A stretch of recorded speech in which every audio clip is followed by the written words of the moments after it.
if we were taking a more cynical line, so let's say what they're hearing is that it takes 3 hours to get pain relief if they're at home. The district nurses are so busy, it takes 3 hours to have pain relief.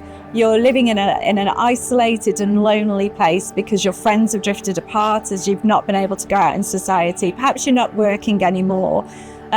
You're concerned how your family are going to cope. You're concerned about a hospital death and all of the media that makes that really, really sound very, very scary. So if you pack all of that onto somebody, then maybe they would think that voluntary assisted dying would be preferable to what dying looks like in the UK right now. Whereas if we've repacked that and reframed it and we said, well, actually somebody's supported by their employers, their friends have been able to wrap around and know what to do to support, that they know and have absolute confidence that the National Health Service will be there for them in the way that works for them best, without worrying about pain, without worrying about hospitals, etc., then perhaps they would feel they could live their best life for longer. And I think they're the two alternate worlds that we're navigating at the moment.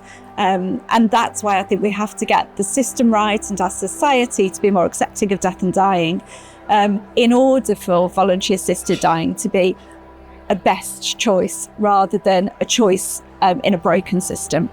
I think people with dementia deserve choice, and I think if people have talked consistently over time about their wishes, then I think it needs to be, then people do deserve to have that choice. And if that is assisted dying, I appreciate there are complexities to this discussion, and that my mum's experience is weighted in the for assisted dying camp. But I think it's so important that we have these conversations. And if those are your wishes, then voice them now. I think it's about breaking down those conversations. So quite often we see it that, someone might go to the GP or go to a clinical appointment and they expect to get the advanced care plan done there and then. And it's not about that. And I think people are more concerned with what's written on the sheet rather than the actual discussion that they're having.